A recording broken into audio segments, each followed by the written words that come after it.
사무엘상 23장 15절부터 18절 말씀 마음을 집중하시고 함께 읽어보십니다. 다윗이 사울이 자기의 생명을 빼앗으려고 나온 것을 보았으므로 그가 십 광야 수풀에 있었더니 사울의 아들 요나단이 일어나 수풀에 들어가서 다윗에게 이르러 그에게 하나님을 힘있게 의지하게 하였는데 곧 요나단이 그에게 이르기를 두려워하지 말라. 내 아버지 사울의 손이 내게 미치지 못할 것이요 너는 이스라엘 왕이 되고 나는 내 다음이 될 것을 내 아버지 사울도 안다 하니라. 두 사람이 여호와 앞에서 언약하고 다윗은 수풀에 머물고 요나단은 자기 집으로 돌아가니라. 아멘. 23장에서 보면은 그 처음 시작에 그일라라고 하는 지명이 나와요. 네, 그일라는 그 블레셋으로부터 이제 추수한 것을 늘 약탈당하는 그 곤경에 처해 있었죠. 그 사실을 알고 다윗이 하나님께 기도한 다음에 또 응답받고 블레셋과의 전투에서 그일라를 구원하는, 그리고 그 그일라에 머무르고 있었지만은 다윗이 또 첩보를 입수하고 이 다윗을 그 사울이 첩보를 입수한 다음에 또 다윗을 죽이려고 이제 이 그일라에 찾아오려고 하는 것이죠. 그때 또 다윗은 하나님께 기도하면서 만일 사울 왕이 이 그일라에 왔을 때 이 그일라 사람들이 자기를 다윗 이 사울 왕에게 넘겨줄지 안 넘겨줄지를 물었던 것이죠. 그때 하나님은 그일라 사람들이 너를 반드시 넘겨줄 거다. 그래서 결국은 다윗이 또 도망을 가게 되는 것이고, 또 그 사실을 알게 된 사울은 그일라에 오지 않게 됐다. 그게 이제 지난 시간에 주신 말씀이었어요. 그러면서 이제 지난 시간 14절 끝에서 그 사울이 매일 찾되, 이 다윗을 매일 찾아 나섰으므로 그러나 하나님이 그를 다윗의 즉 다윗을 사울의 손에 넘기지 아니하였다. 네, 그렇게 이제 지난 시간에 마쳤어요. 네, 오늘 읽은 말씀에 보면은 또 다윗이 도망간 곳이 십 광야 숲을 속에 있었다 그랬습니다. 네, 그 까닭은 15절 다윗이 사울이 자기의 생명을 빼앗으려고 나온 곳을 보았기 때문이다 그런 것이죠. 이제 지금 계속 사울에 피하여 도망할 수밖에 없는 이 다윗의 아주 처절한 이 모습이 얼마나 안타깝습니까?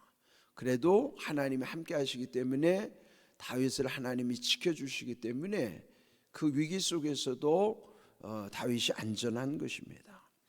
이제 이 상황 속에서 요나단이 또 갑자기 등장해요.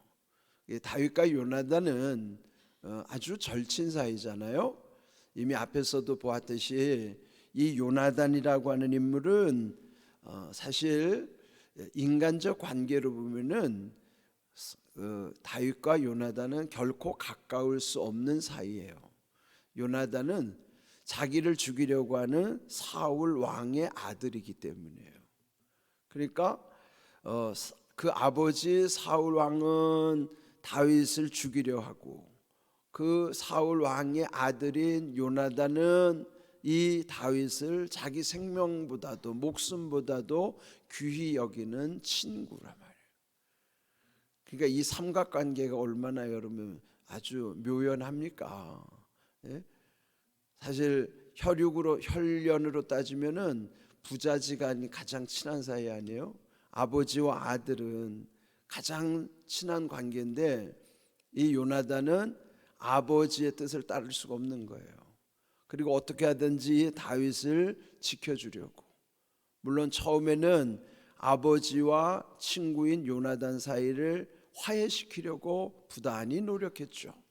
이미 앞서 20장에서 보면은 그 월삭 때 아버지의 진의를 알아보려고 이 다윗과 요나단 사이에서 이제 대화를 했죠. 만일 월삭의 가족 모임에 다윗이 안 오고 그러면 그 아버지 사울의 속내를 드러낼 거 아니겠어요?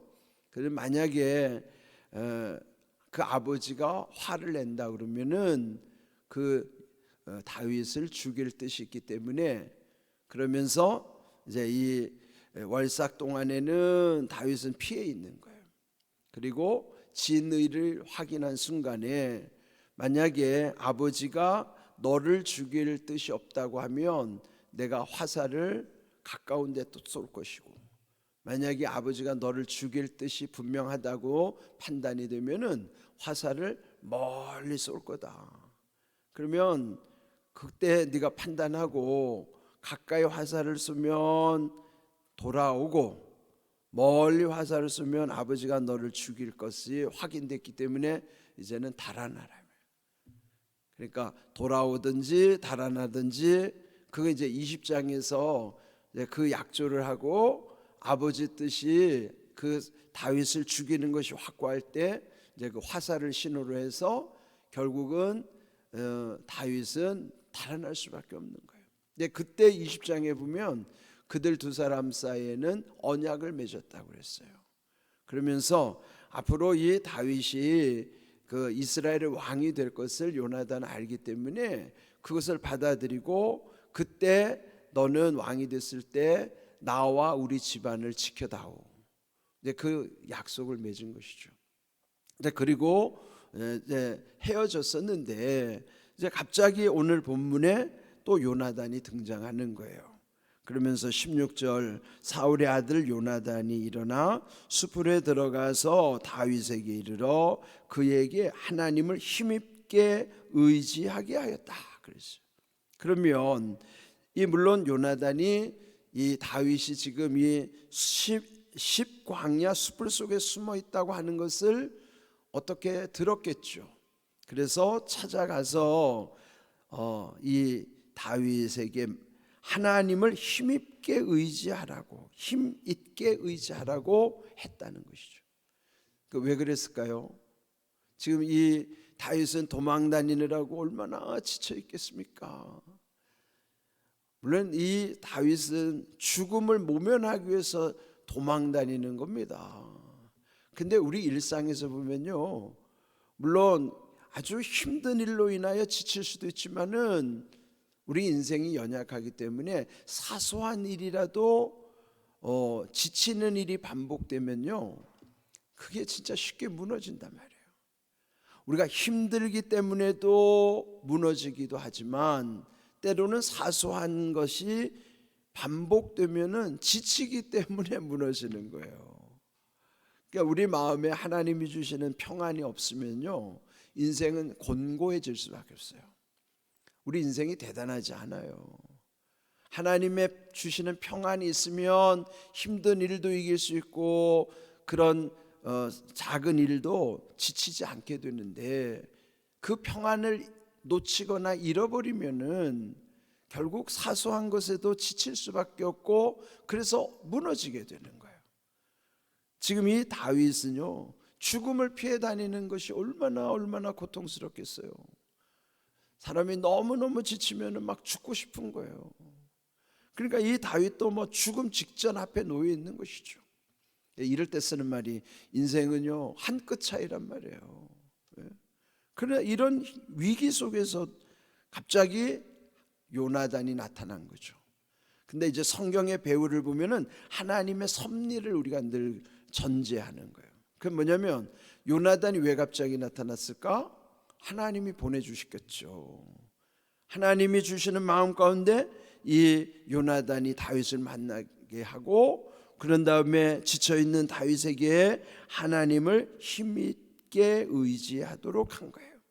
힘있게 의지하는 게 뭘까요? 흔들릴 때 붙잡아 주는 거예요. 굳건하게 세워주는 거예요. 북돋아 주는 것이죠. 우리 농사지는 분들은 북을 돋아줘야 된다는 걸 알잖아요. 그러니까 우리가 이렇게 지쳐 있을 때, 정말 막다른 골목에서 내 힘으로는 진짜 감당하기 어려울 때는 옆에 있는 누군가가 손을 잡아주기만 해도, 때로는 그냥 함께 대화만 해줘도 그냥 힘이 나는 경우가 있어요. 여러분이 주일날 하나님이 주시는 그 은혜, 하나님이 주시는 그 생명의 말씀 붙잡고 살아가는 게 그게 얼마나 귀한지 몰라요. 이따금 이게 여러분들이 저에게 들려주는 얘기가 있어요. 말씀 속에서 응답받았습니다 하는 거예요. 저는 그냥 무심코 말씀을 전하기만 하지만, 듣는 여러분들은 그 말씀 속에서 주님의 음성을 듣고 또 그 전해진 말씀이 그 삶 속에서 응답으로 다가오는 것을 이따금 저에게 말씀해 주신다고요.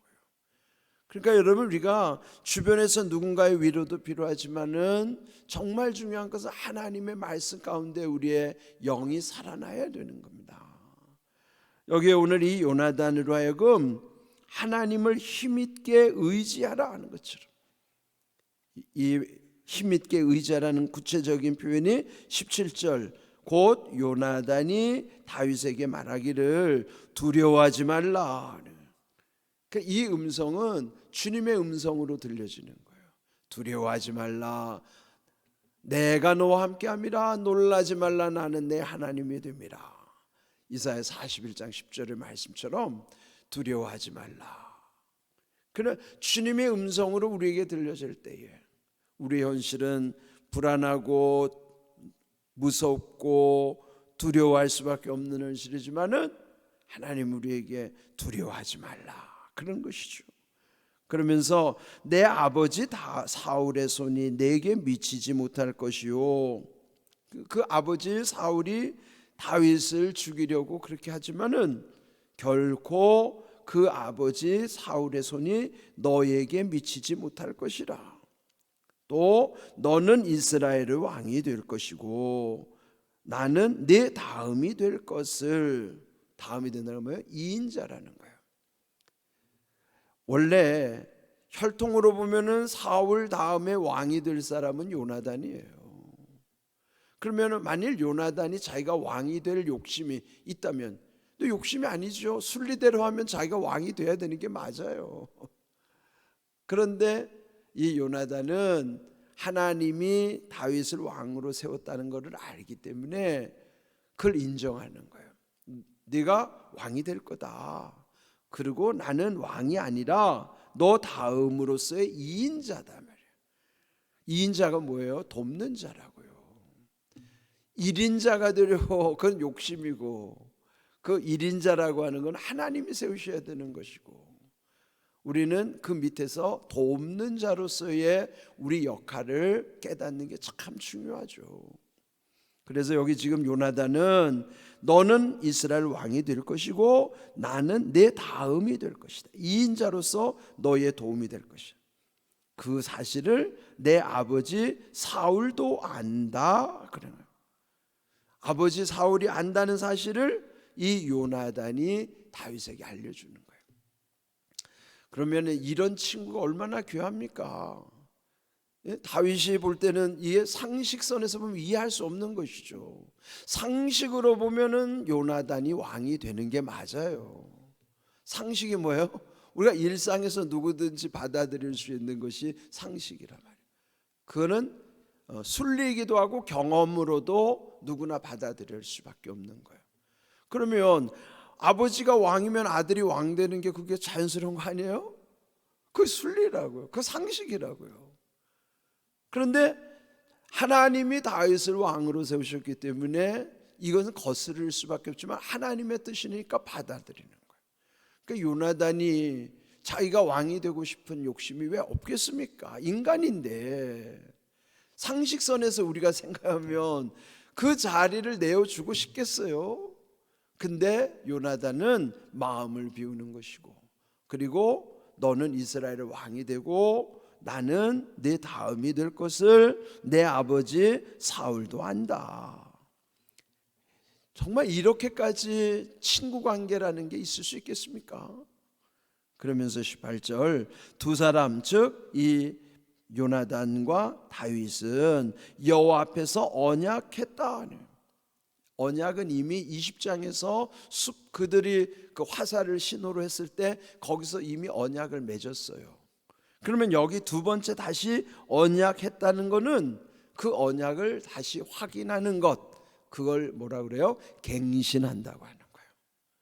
이미 있던 것을 새롭게 그걸 바꾸는 게 아니고 이미 있던 것을 다시 한번 확인하는 거예요. 우리도 갱신한다는 말 많이 쓰잖아요. 그럼 새롭게 그걸 인정하는 거예요. 그래서 여기에 언약은 갱신하는 언약이에요. 언약 갱신이죠.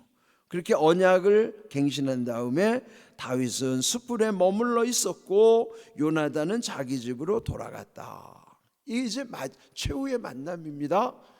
그 다음에는 이제 다시 못 만나고 이 요나단은 그 아버지 사울과 함께 길보아 전투에서 블레셋 사람들에 의하여 죽임을 당하는 거예요. 부자간에 길보아 전투에서 전사한단 말이에요. 그러면은 더 이상 이제는 만날 수가 없어요. 지금 마지막 만나는 거예요, 이게. 자, 이렇게 다윗과 요나단의 관계가 얼마나 절친인가. 여러분, 이런 친구는 정말 힘든 관계지만, 그러나 우리가 이제 사회생활하면은 그저 친하면 친구 관계라고 하잖아요. 그러나 내 모든 것을, 요나단이 다윗을 생각할 때 내 목숨을 내어놓을 만큼의 친구, 모든 것을 다 공유할 수 있는 친구, 그런 친구는 쉽지 않죠. 그런데 여러분, 이런 친구와 달리 정말 이런 요나단과 다윗의 관계는 참 좋은 친구예요. 근데 그런 참 좋은 나의 친구라는 찬송가 90장에 있더라고요. 90장. 주 예수 내가 알기 전 날 먼저 사랑했네. 그 크신 사랑 나타나 내 영혼 거듭났네. 주 내 맘에 늘 계시고 나 주의 안에 있어. 저 포도비유 같으니 참 좋은 나의 친구. 그 3절의 끝에는요, 날 구원하신 예수는 참 좋은 나의 친구. 여러분, 참 좋은 나의 친구가 예수님이에요. 성경에 한번 확인하고 갑시다. 요한복음 15장 15절 함께 읽어봅니다. 이제부터는 너희를 종이라 하지 아니하리니 종은 주인이 하는 것을 알지 못함이라. 너희를 친구라 하였노니 내가 내 아버지께 들은 것을 다 너희에게 알게 하였습니다. 아멘. 친구는요, 아버지께 들은 것을 다 알려주는 거예요. 지금 요나단이 그랬단 말이에요. 요나단은 아버지께 들은 거 다윗한테 다 얘기해 줬어요. 근데 예수님도 포도나무 비유, 15장은 포도나무 비유거든요. 그래서 저 포도 비유 같으니 참 좋은 나의 친구라고 그런 것처럼 90장 찬송에 있는 것. 그런데 여기 15장 15절에 와서는 이제부터 너희를 종이라고 하지 않을 거다. 종은 주인이 하는 거 모른다. 그러나 너희를 친구라고 하였노니 내가 내 아버지께 들은 것을 다 너에게 알게 하였습니다. 그럼 성경에 예수님이 하신 말씀은 하나님의 말씀을 우리에게 다 알려주신 거예요. 그래서 친구라고 하는 이 친구는 뭐예요? 참 좋은 나의 친구라는 거예요. 찬송가 90장 가사처럼. 여러분, 세상 친구 믿지 마세요. 다윗과 요나단 같은 친구도 드물게 존재하겠지만 거의 없어요. 정말 참 좋은 나의 친구는 예수님밖에 없어요.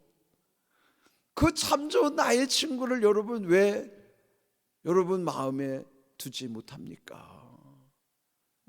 오늘 가서 90장 찬송 다시 한번 가사를 잘 읽어보세요. 얼마나 은혜가 되는지 몰라요. 그리고 여기 요한복음 15장 15절 너희를 친구라 하였노니 아버지께 들은 것을 다 너에게 알려줬다는 거예요.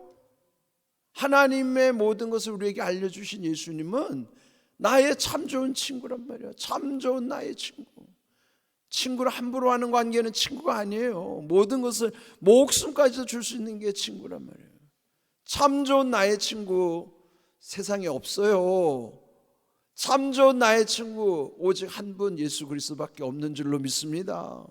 그 참 좋은 나의 친구라고 하면 나를 얼마나 귀하게 여기셨길래 예수님이 그렇게 참 좋은 나의 친구 되셨습니까? 오늘 여기 주신 말씀, 언약한 다음에 집으로 돌아갔다 그러는데 예수님도 우리에게 언약을 주신 다음에 돌아가셨잖아요. 본향에 계시지만은, 그러나 요한복음 14장 6절 말씀처럼 내가 길이요 진리요 생명이 나로 말미암지 않고는 아버지께로 올 자가 없느니라. 우리를 아버지께로 인도해 주시는 예수님, 참 좋은 나의 친구들 의지하시면서 그 참 좋은 나의 친구신 예수님으로 인하여 모든 평안함뿐만 아니라 하나님의 은혜와 지혜와 능력과 또 모든 응답이 이루어질 수 있기를 주님의 이름으로 축복합니다. 아멘.